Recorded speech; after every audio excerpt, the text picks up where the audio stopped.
Welcome to this explainer. Most people think pricing out off-grid solar is a breeze. Just add up the panels, tack on an inverter, and divide by the watts, right? But that seemingly straightforward number hides a massive reality check. Two different systems, both boasting the exact same 5 kilowatts on paper, can perform completely differently in the real world. So today, we're doing a deep dive into the hidden realities of off-grid solar budgets. We're going to uncover what's really draining your wallet and how to look at your setup through the eyes of an actual engineer. Here is our roadmap for today. First, we'll cover the cost per watt myth. 2. Rated versus delivered power. 3. The efficiency chain. 4. Calculating true engineering cost. 5. Hidden hazards and safety. And finally, 6. Designing your energy pipeline. I want you to keep one big question in the back of your mind as we go through this. What hides the most invisible cost per watt in a solar build? Seriously, think about it. If you're just relying on standard retail budgeting and basic math, you are missing massive gaps in your system.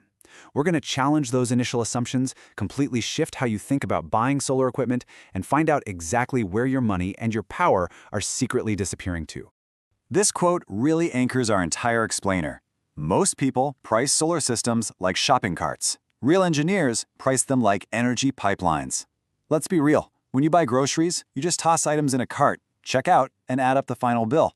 But electricity doesn't just sit there like a loaf of bread, it flows. Much like water moving through a complex plumbing system, electricity faces resistance, it loses momentum during conversions, and it hits bottlenecks. To build a system that actually works as intended, we have to completely shift our paradigm from simple retail metrics to actual electrical design. Section 1. The cost per watt myth. Let's contrast the retail mindset with reality. The retail view is what you encounter when someone tries to sell you an out-of-the-box packaged kit. It offers a very surface-level budget, pretty much just adding the cost of the solar panels to the cost of the inverter. It treats the components in isolation. But the engineering view paints a vastly different picture. This perspective actually accounts for usable AC output, true electrical efficiency, and your life cycle cost per kilowatt hour. Comparing that basic shopping cart math against real-world engineering reality reveals massive financial and performance gaps. Buying components is the easy part. Building an efficient system is where the real math begins. So, the standard math that propagates this myth is a calculation known as the basic cost per watt. It simply takes your total system cost and divides it by your total rated system power. Meaning, if you spend a certain amount of money on a system marketed as 5 kilowatts, you just divide those dollars by 5,000. It seems completely logical, doesn't it? You pay for a certain amount of power, you get that amount of power. But it creates a deeply misleading picture. Why? Because it assumes every single one of those 5,000 watts will actually survive the journey from the sun to power your home. Which brings us to Section 2, rated versus delivered power. Here is the crucial reality check, folks. Rated power is absolutely not delivered power. That number printed on the box of your brand new equipment, that's the theoretical maximum. It is the capacity tested under perfect temperature-controlled laboratory conditions with zero real-world interference. But your system is almost never delivering that exact wattage at the wall socket when you actually go to plug in a heavy device like a microwave or an air conditioner. Let's trace the journey of those 5,000 watts. Sure, 5,000 watts looks fantastic on a colorful spec sheet, but electricity has to travel. And as it travels, every single stage of your solar system takes a cut before it finally hits your load. Think of it like a paycheck getting hit by taxes and fees before it actually reaches your bank account. You do not have 5,000 watts waiting at your outlet. You only have what's left over after systematic losses bleed off a significant portion of your hard-earned power. Moving on to Section 3, the efficiency chain. Let's peel back the onion here and track exactly where that energy is bleeding out in the real world. Here is the sequential journey your power takes.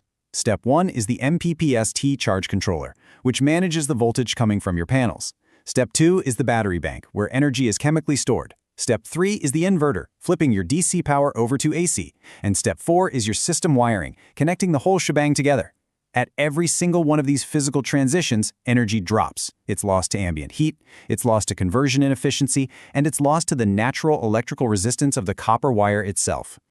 When we map out the core conversion math, the cumulative losses become undeniable. If your inverter runs at 92% efficiency, you immediately lose 8% of your power just flipping from DC to AC. Then you have battery discharge efficiency, meaning the chemical energy you store isn't fully recoverable when you draw it back out. Finally, to find out what you are actually working with, you have to multiply the efficiency of your MPPT, your battery cycle, your inverter, and your wiring all together to find your overall system efficiency chain. And spoiler alert, when you multiply fractions, the number just gets smaller. Your actual efficiency is drastically lower than 100%. All right, Section 4, calculating true engineering cost. So how do we fix this blind spot? Well, we completely redefine how we budget using the effective cost per watt. You still start with your total system cost, but instead of just dividing by the rated power on the box, you divide it by your rated power multiplied by your total system efficiency. This right here is the true engineering paradigm shift. By factoring in those inverter losses, that wiring resistance, and that battery degradation, this newly adjusted calculation reveals exactly how much you are actually paying for one usable watt at the socket. It is literally the only metric that tells you the financial truth of your setup. Next up is Section 5, Hidden Hazards and Safety.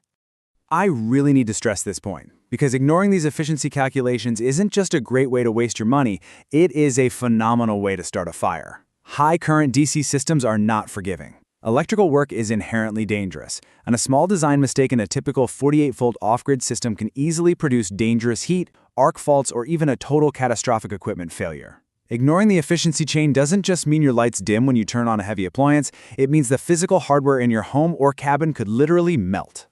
Let's look at the specific hidden hazards that plague so many DIY builds. If you use undersized cables just to save a few bucks, you drastically increase electrical resistance. That resistance generates heat, and that heat isn't just a byproduct, it is literally your stored energy escaping into the air. That means those cheap cables are actually incredibly expensive in lost power, and they present a massive fire hazard. Cheap breakers introduce voltage drops under heavy loads, starving your equipment. Overloading your inverter causes its efficiency to completely collapse. Undersizing your battery bank forces deeper, harsher discharges, which radically kills the battery's lifespan. Every single one of these seemingly cheap choices ironically drives up your true cost per watt, all while compromising your safety. Finally, we arrive at Section 6, Designing Your Energy Pipeline.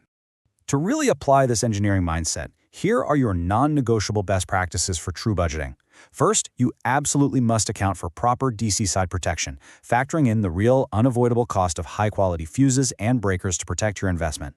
Second, size your cables for voltage drop over distance, not just standard ampacity limits. Third, factor in thermal losses depending on your local climate. Fourth, calculate the true life cycle cost per cycle of your batteries over 10 years, rather than just staring at the upfront price tag. And critically, anchor your entire budget to your intelligently chosen system architecture, whether that happens to be 12, 24, or 48 volts. I'm going to leave you with this final thought. Are you just buying parts, or are you ready to design a true power system?